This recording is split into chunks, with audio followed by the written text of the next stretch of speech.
Ladies and gentlemen, welcome back to another episode of Couple of Nukes. As always, I'm your host, Mr. Whiskey. And for those of you listening as a podcast, not watching on YouTube, I am once again in my Couple of Nukes hoodie because I'll tell you what our YouTubers can see that you can't. I am in a winter wasteland, nuclear explosion behind me, and even our guest has up some winter decorations because we are celebrating Christmas in the middle of July. As that saying goes, it was not planned.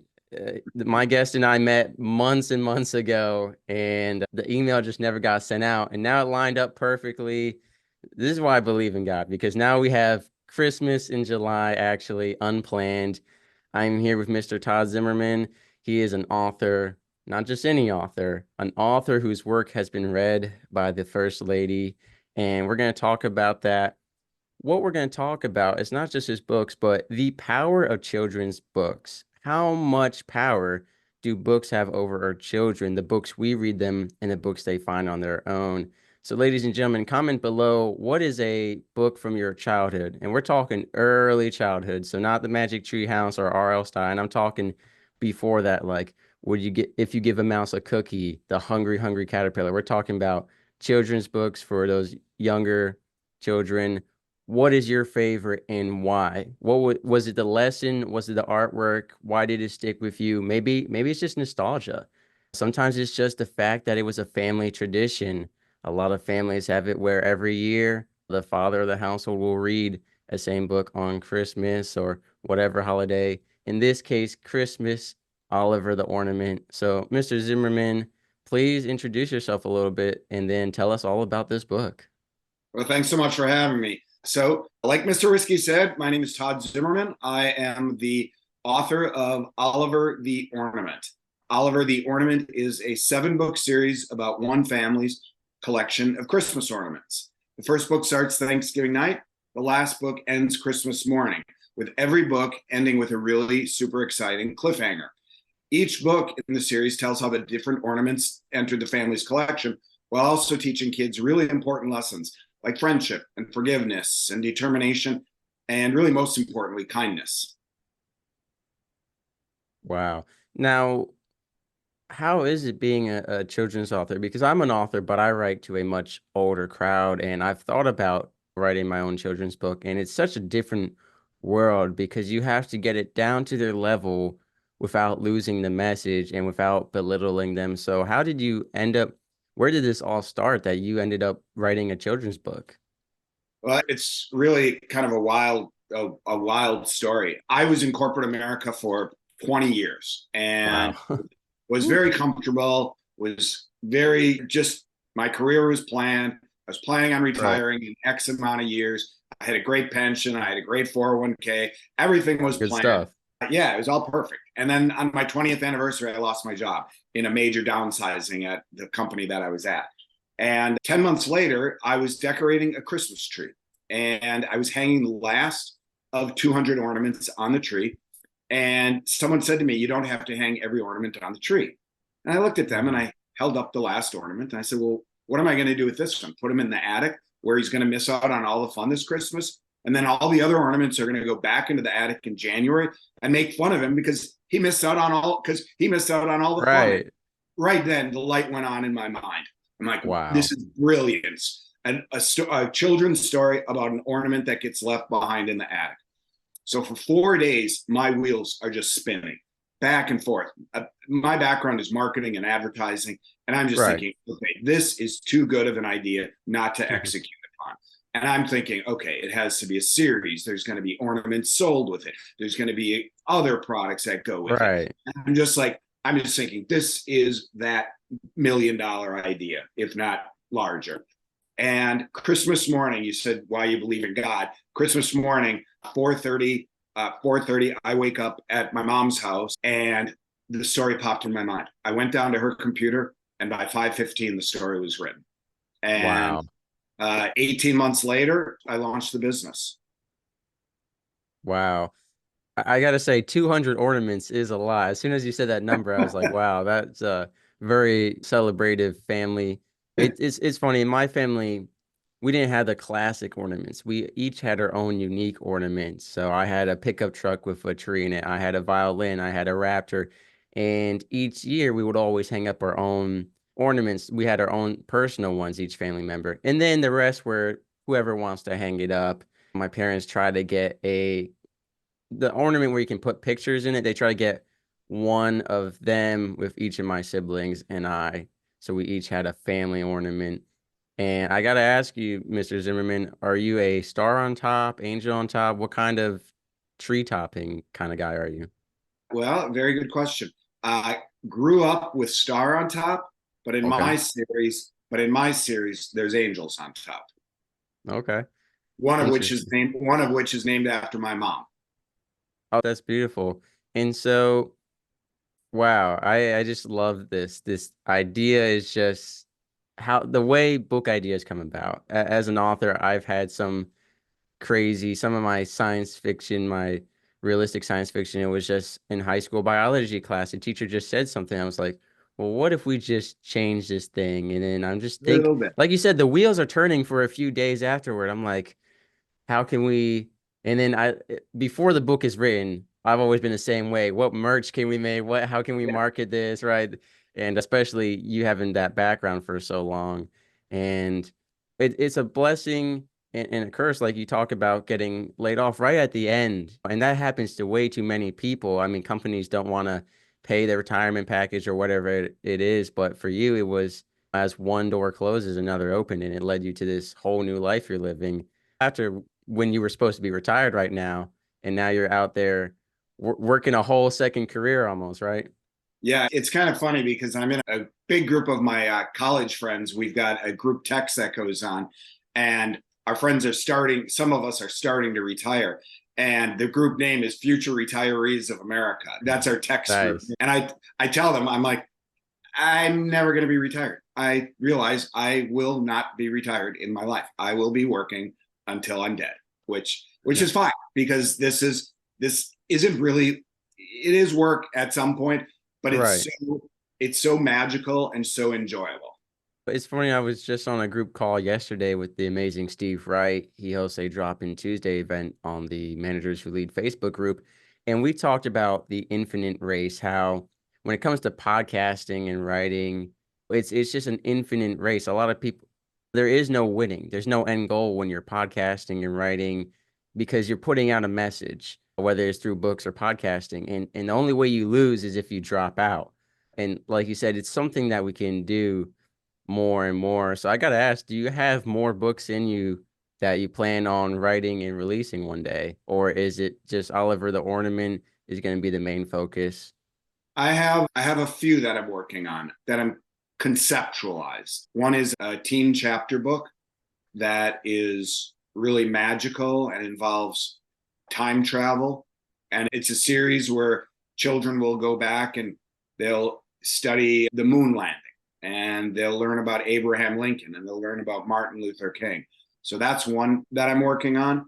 I'm also, I have a novel idea, which I don't have the Okay. talent to write a novel. I would have to partner with someone, but that's a World War II. That's a World War II story. Okay. And I like that. and one is a spiritual book about signals from God. So those three I'm working on. But really, the biggest thing I'm working on right now is I am working with a studio in Los Angeles to bring Oliver the Ornament, to create Oliver the Ornament as an animated Christmas series. So that is, That's beautiful. yeah. So that when you think about it, there has not been a quality animated Christmas special for children created since 1970 when Santa Claus is Coming to Town was released. There has I not can been, agree. yeah, I can there's, agree with if that. you look at all of the specials that children watch today, those specials were created in the 60s. It's Mhm. Rudolph, it's Frosty, it's Charlie Right. Brown Christmas, it's Santa Claus is Coming to Town. Those are the four big ones. And they Right. started in 1966 and the last one ended in 1970. So Wow. there it has been a 54-year void of any quality entertainment being created. So I'm super excited about that. Now, Mr. Zimmerman, I don't know if you've even thought of this. I'm gonna push for it. Will you be the narrator? You know how there's always the narrator telling the Christmas story, or in this case, Oliver's story. Are you gonna be the narrator? I sell on my website narrated ebooks. I'll answer that question in a minute, but I'll take an off ramp real quickly. So I created these narrated ebooks because so many people travel during the holidays Right. and want to haul all these books along with them. So I thought, well, I'll create these narrated ebooks. So I went to a Right. studio. I hired a studio, and we had 5 voiceover talents come in and do readings. Wow.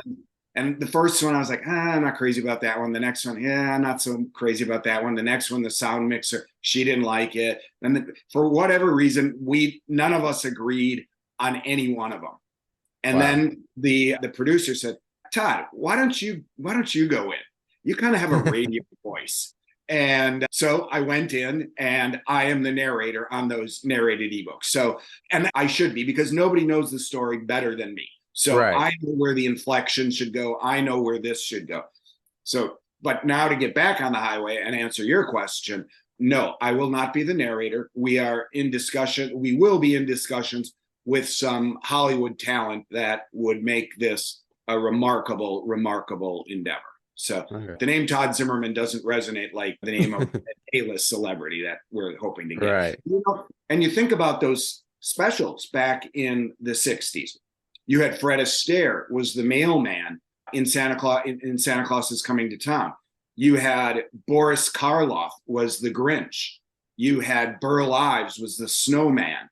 So you have some really A-list Right. talent from the 60s whose work continues to this day. So I'm hoping that resonates with the actors and actresses that we want to partner with for this project.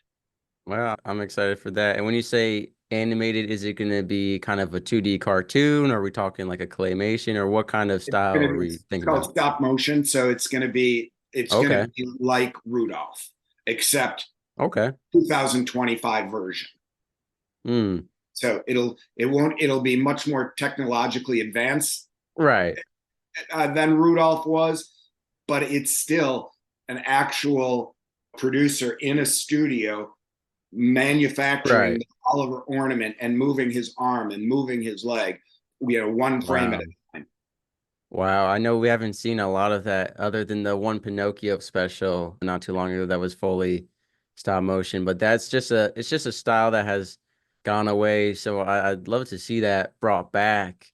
And I think it really keeps with the theme of all the other Christmas movies and specials. So it'll be new, but it'll be nostalgic to a lot of people who grew up watching that stuff, which is most of us. So Right. that's amazing. And wow, it just amazes me. And I mentioned earlier on, if you want to share with us, I believe at Podfest you had mentioned that the first lady, one of them, a couple of years back, had read your book in a hospital to children, correct? Yeah.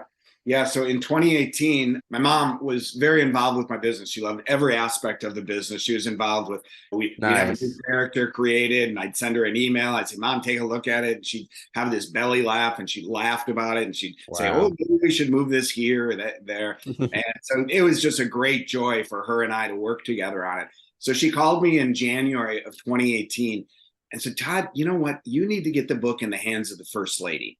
And I'm like, I do. Like, why is that? And she said, well, she has this initiative that's combating bullying. And that's one of the central messages in our Right. book. It's like we're combating bullying through kindness. And she said, if you can get it in the hands of the first lady, that could just change the trajectory of your business. And I'm like, well, Wow. okay, that's true. And I said, well, how am I going to do that, Mom? And she's like, well, you're the marketing guy. You can figure that out yourself. So, I'm like, okay. So I write down on my list of things to do, first lady outreach. That's exactly what I put down. 6 weeks later, my mom passed away very, very suddenly, shockingly. And so it was very difficult. And in August of that year, I'm looking at my list of things to do, and I see first lady outreach. And I'm like, that was Mom's idea. I'm like, you know what? I need to send this book. I need to send the book Right. to the first lady. So, but rather than sending it to the first lady, I sent it to her chief of staff. Didn't ask for a thing. Instead, just said, I commend you for what you're doing to combat bullying. I'm trying to do the same, but in a much smaller degree. I mean, Right. Todd Zimmerman, she's the first lady of the United States. She has a much Right. bigger platform than I do. So, and again, didn't ask for anything. And in October of that year, I got an email from the White House saying that the First Lady had evaluated 250 different Christmas books, and she had selected Oliver the Ornament to be read at Children's National Hospital in Washington, D.C. Wow. So Amen. this is an event that most of your audience will be familiar with. It started with Bess Truman in the 1940s when she read "'Twas the Night Before Christmas" at Children's Right. National Hospital. It's been continued by every First Lady ever since. It's nothing political. It's about bringing a smile to kids' faces who are facing difficult times. And so I was so honored by the fact that she read my book. And so I met the First Lady. I'm sitting next to her as she's reading my book. I'm thinking, my goodness, I'm from Sheboygan, Wisconsin. This was my mom's idea. This is absolute, Wow. like, you can't make it up. And so then in the following year, in October, I wasn't expecting, that's the year I released the second book in the series. Wasn't expecting, I mean, she read my first book. She's not going to read my second book. All of a Right. sudden, I'm just working at my desk and I get an email again from the White House. Hadn't heard from the White House since the event. Not like I mean, we met one. So then it was that email was the First Lady had this year, the First Lady had evaluated 200 different Christmas books, and she had selected Oliver the Ornament to be read, Oliver the Ornament Meets Belle to be read at the event. So for the first time in American history, I was the first author to have more than one book read at this event. Wow. And then in 2020, I got an email again saying, and that was in September, saying that Mrs. Trump has decided not to evaluate any Christmas books. She understands your third book is being released. She loves your books, and she would like to read your third book in the series at this year's event. So Wow. yeah, so it was pretty remarkable. It was really, really remarkable. And what's the third book? Oliver the Ornament, and this is the irony in the whole thing. I mentioned that one of the angels on the tree is named after my mom. My Right. mom's name was Marley. So the third book is Oliver the Ornament meets Marley, Joan, and Abby. So here I am in Wow. 2020, sitting next to the First Lady again, all because the idea that my mom inspired me to execute Right. upon. And the First Lady of the United States of America is saying my mom's name over and over and over again. So it was pretty cool. Wow. That is truly beautiful. And you said there's seven total now. Yes. And is that it for the Oliver the Ornament series? Well, you'll have to read this seventh book to find out. You said they all end with like pretty good cliffhanger, so I'll have to make it to the seventh one to see if that thing keeps up. But that's awesome. And you mentioned a few other projects you're working on. Are any of those going to be done in time for Podfest? Am I going to see you with a brand new book in hand at Podfest? Is that the hope, or this is going to be a little bit of a longer term project? The hope by Podfest is that we've got some concrete direction with the animation. Okay. Because that, to me, if we can follow that, that is going to be such an exciting journey. That in and by itself, from the very kickoff to the premiere, that in and by itself is a journey that I can't even fathom. I mean, I have chills just thinking about it. Right. We have our kickoff. We actually have our kickoff meeting with my studio tomorrow morning. So in which what we're doing is we are creating a 4 minute, we're calling it a teaser trailer. So Right. we're going to create like a 3 to 4 minute trailer that we will take out to actors and actresses, and we're going to take it out to other studios to gauge their interest and solicit their interest in becoming part of the project. I think the most amazing part of it, especially if you're allowed to, yeah, it seems like you're going to be actively involved with it, is just seeing all of the little pieces of the stop motion, just seeing how there's just intricately designed, and then to watch the movie or the series and just remember that it was just a bunch of little pieces that moved one part at a time. I can't even fathom walking in a studio and seeing all my characters moving around and seeing actors and actresses and being there Right. during the reading. I mean, we're very focused on what the music of Mm. the series would be, because every Christmas special has to have music in it. So what our goal is to have it the number one Christmas CD of the year that it's released. And so we know who we're targeting in terms of musical talent to be involved with this as well. So Wow. we're looking for original work as well as work that's out there already that we want to be part of the series.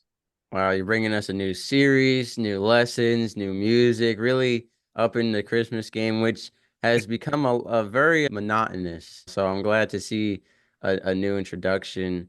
And I got to ask you, as the author, are you Oliver the Ornament in some way? Does it draw on from your childhood experiences, or are you self-inserted in the book anywhere? How much of your life is reflected into the series? That's a really great question. No, I am not Oliver, but I will say this: the whole notion was no doubt inspired by my own childhood.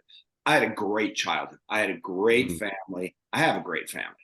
And my mom, every year when she would decorate the Christmas tree, would tell us all about the different ornaments that hung on the tree and the story behind them.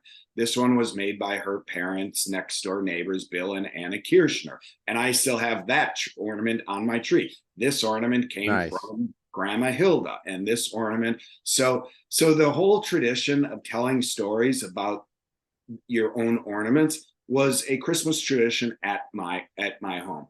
But what I've learned since this, and but never talked about outside, since I've released the book, I have had thousands of people come up to me or send me emails or send messages through Facebook that telling me stories about, just like you did early when we started this off, Right. about your violin ornament. You had an ornament. I wrote a children's book that resonates with adults. And I didn't intend to do that at all, but it's by the grace of God I did it. Wow. And I think that's beautiful. I think it really adds to the meaning of Christmas, one of the meanings, which is family getting together. And so having that connection through the ornaments is a really beautiful thing. And that's awesome. So we've got the animated series in work. And is it going to be is it going to be like a one episode special? Is it going to be a couple episodes or like a movie? What is the plan exactly? The plan would be for it to be seven, just like the book, there'd be 7 episodes. So Nice. it'd be streaming seven episodes. Wow.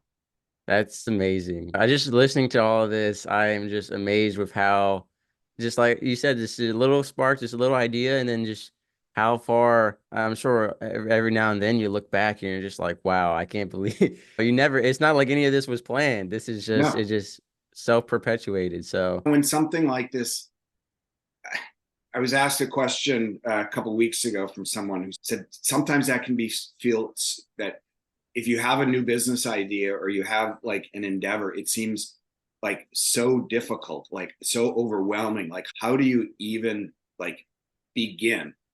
And I had never thought of this before, but I drew the analogy of, I'm an avid boater in Chicago, and there's always, unfortunately, a lot of drownings along the shore in Chicago. mm, And it's because of the riptide.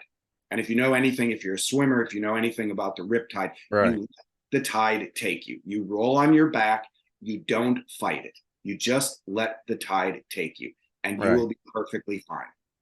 I have let the tide take me on this journey, and I have been perfectly fine. I have not fought it. I have embraced it. It's like this idea came to me for a reason. And now I'm just executing upon it and trying to execute as dramatically and as effectively as I can. wow. It's so amazing. And do you ever read it at like local libraries or anything? Like during the winter season, do you host like author readings and signings? That's and to your audience, this was not a setup. This was not a setup question at Yeah, all. this is But not planned. this was an absolute awesome segue into the next part of my business. I just got back from a school counselors association conference in Kansas City, American School Counselors Association. And I'll kind of give you the background. So when I released the book, I started getting invited into elementary schools to do story time. And Okay. rather than just doing story time, I wanted to make it more meaningful. So I created an event called Oliver's Day of Kindness, which I have Mm. performed with over 25,000 students, primarily here in the Midwest. What I hear from every single teacher, principal, counselor is you need to figure out how to make this program national and to go national with this program because the kids Wow. just love it so much. So I had thought about that and I thought about it. And I'm just finally said, yeah, I do need to take this nationally. So I've created the very first ever virtual kindness summit, which I'm performing this year on November 13th, which is World Kindness Day. So what it is, Mm. it's children from throughout the country, schools from throughout the country will be gathered today in the mission of spreading kindness. So the day is going to start with, again, it's all a virtual assembly. It starts with us having a discussion about what it means to be kind. So you're going to have children from Buffalo talking with children from Oklahoma City, talking with kids from Miami Beach, all about what they've done in the last week that's kind.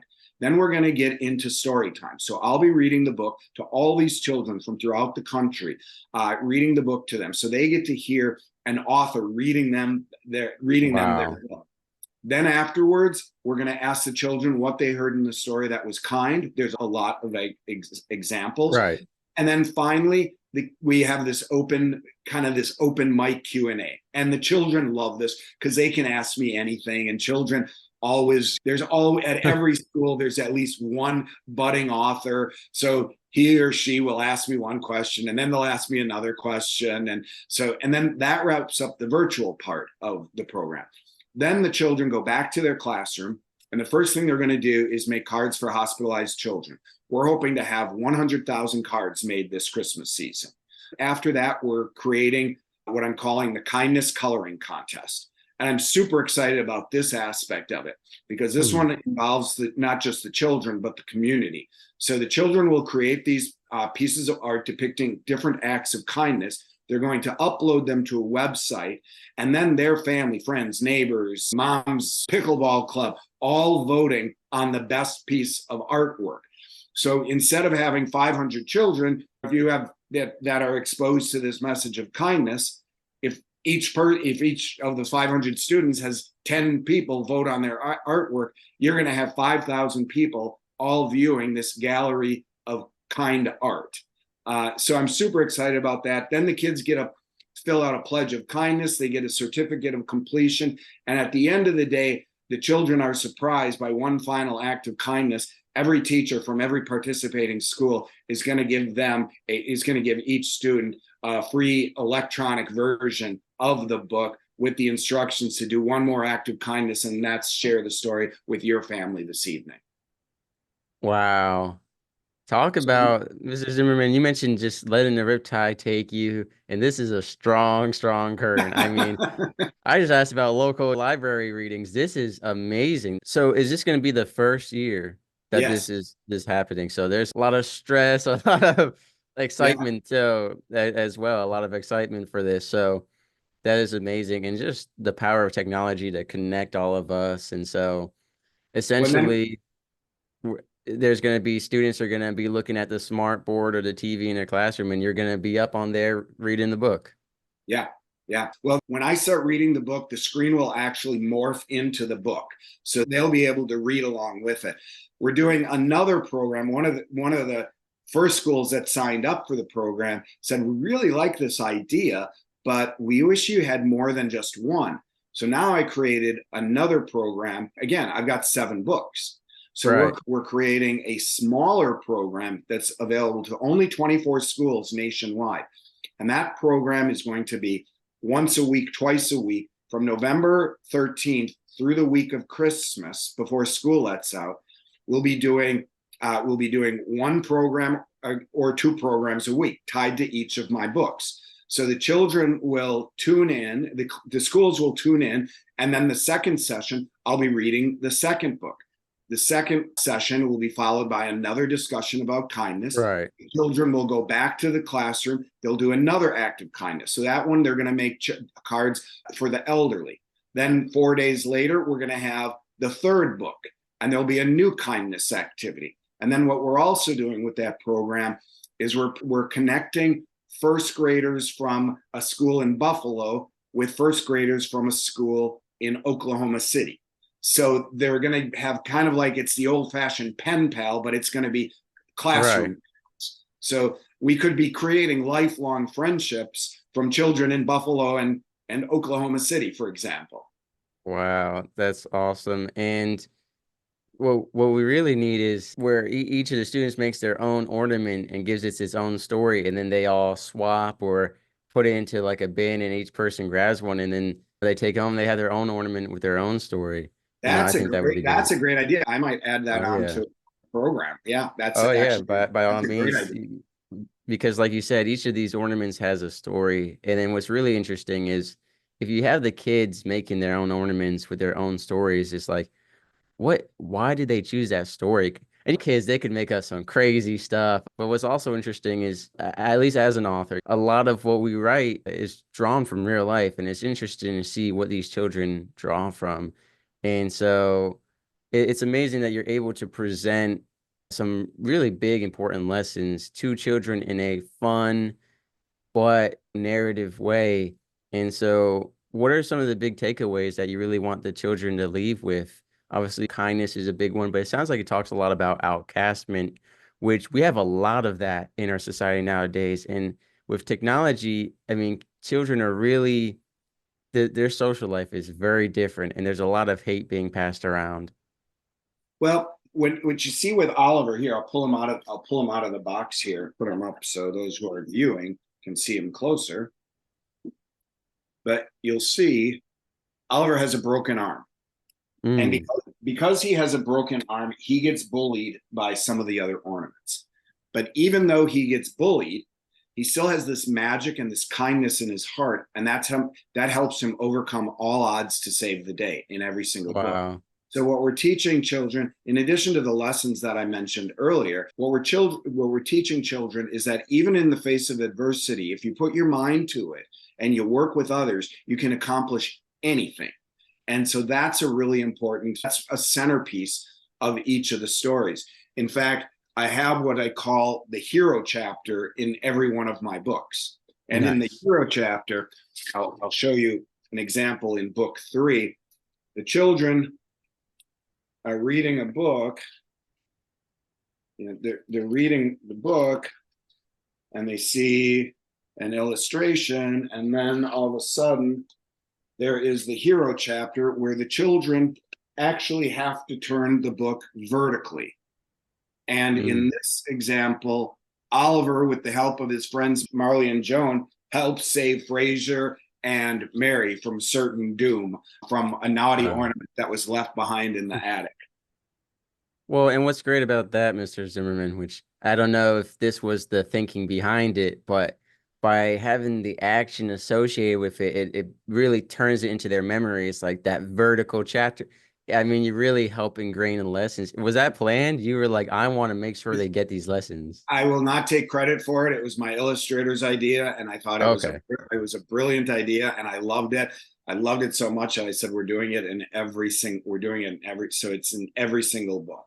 But it's so important the message there because a lot of people, and you look at it whether you're a believer or just a good person, we often show commonly in society that it's like the good guys finish last, that the life is only going to be difficult if you're a good person, and that you should just give up and go on, quote, the villain arc is what social media really promotes. But what you have here is bad things are going to happen to you, but you got to maintain that goodness and kindness. And in the end, it all works out. And that helps produce perseverance. So it's a really great lesson that really needs to be shared.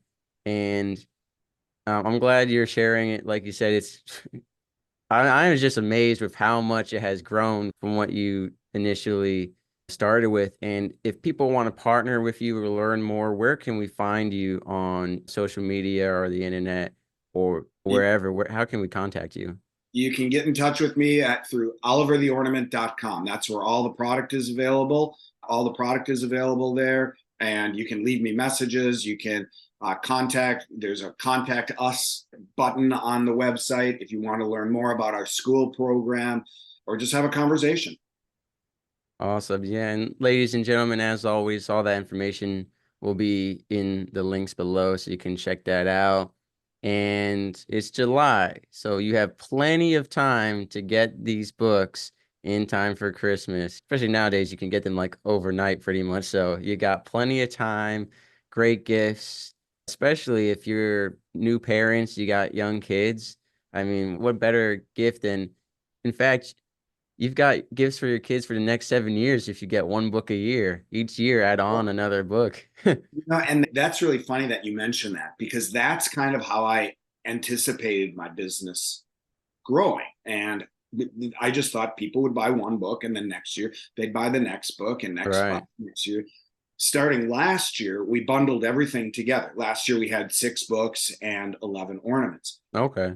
Half of our customers bought the entire collection, which I couldn't believe. But then I would hear feedback. So they read the first book Thanksgiving night. Then the next week they read the second book and hang that ornament on the tree. Then a few Okay. days later they read the third book and they hang those ornaments on the tree. So throughout the Christmas season, they're reading the whole story.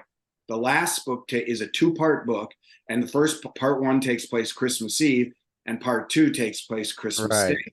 So they'll read part 1 Christmas Eve, part 2 Christmas Day, and then there's a surprise ornament that comes with that book. So I've been really, pleasantly surprised. So we packaged it because I saw so many people clicking to buy book 2 and those ornaments, Right. book 3 and those ornaments. Bundle them up. I decided to put a whole package together that is really a beautiful package of all the books, all the ornaments, and there's a huge savings with the collection of the series. Right. I love that. I love the every few days because then you kind of extend the Christmas magic between the holidays there. It's like you have something to look forward to throughout. And hopefully, once the animated series is out, parents can partner the episode with the book they're reading, right? Because Right. so every few days they can do this episode, they'll read the book and then do that episode, read the book, then do that episode.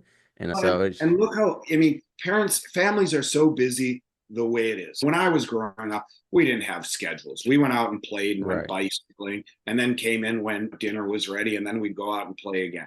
Everything is so planned, and parents have there's so much pressure on parents today with all the after school activities, and both parents are typically working now. Right. So it's such a challenge for them. And that's accentuated between Thanksgiving and Christmas. And It really is. this tradition allows the family to just take a deep breath and take 15 minutes a night, every 3, 4 nights, and read a story as a family and create this wonderful tradition that's going to be in their kids' minds for the rest of their lives. Wow. Well, Mr. Zimmerman, thank you for helping all these families add to their Christmas tradition.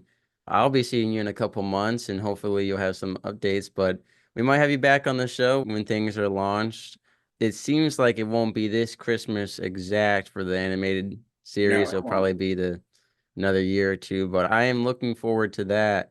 Uh, and that gives me time to have some kids of my own to share and all this in. So I appreciate that because it's not looking like it's happening anytime soon. So I appreciate that. You can But buy this them in is, advance. hey, I got nieces and nephews and stuff and family friends. So I'll definitely be checking out the book series. I think it's great. And also, just to have, regardless, I'm getting it just to have an ornament on my Christmas tree. I'm like, I know that guy. I met that guy. I talked to that Well, guy. That guy speaking knows of the first lady. You know? well, speaking of this, Mr. Whiskey, let's give your audience a special discount. Let's give them 10% off any purchase. It's your choice. What discount code would you like me to put in for your audience? You can pick, but it can't be Mr. Whiskey because this is a kid's I product. was just, it's funny. As soon as you said that, I was like, I don't want kids thinking about whiskey too much or nuclear explosives. You could just put like Christmas cowboy or something. Just put Christmas cowboy. cowboy. Christmas Christmas cowboy. Christmas cowboy, all one word, all one word. Enter that when you're checking out and the discount code, and you'll get 10% off. Awesome. You know what? I should have gotten, now I feel like an idiot not wearing it. They have Santa cowboy hats. I don't have one because I haven't Ah, really been Mr. Whiskey in the wintertime, but they have, it's red. It's got like the Santa belt buckle on it and it's the white. sure. I'm gonna have to, next time we get You've got to together, I'll get have one. to, I know that way I'm a real Christmas cowboy. So I love but it. yeah, this was it just filled me with joy as an author to see you and hear you talk about this and to see how much it's grown. And also I just love helping people, especially our children. Like you said, parents are so busy that children are, I don't want to say being neglected, but they're being left out a lot. And I've talked in previous episodes about how even the school systems, the teachers can't be fill-in parents. The guidance counselors are busy. They've got 15 to 20 kids each. And so to give them this book and this series to kind of help fill that void and to help them learn and grow is truly beautiful. And like I said, everyone, all the information will be in the description below. So be sure to check out the website for more information. Perfect gift for whoever. Perfect gift not just for the children, but for other parents, other young adults to help them set up their families for a good holiday time. So, Mr. Zimmerman, is there anything you'd like to leave us with? Just Merry Christmas in July. Merry Christmas in July, everyone. Sailing through the ocean blue, nuclear reactors my crew, guiding the ship, the stars as our guide, through the waves we ride, jokes and laughter fill the air. On this voyage we have to share, working together, side by side, as one family we will abide. In the heart of the ship we reside, nuclear operators with pride, powering the vessel with every stride. Our mission, a source of great pride.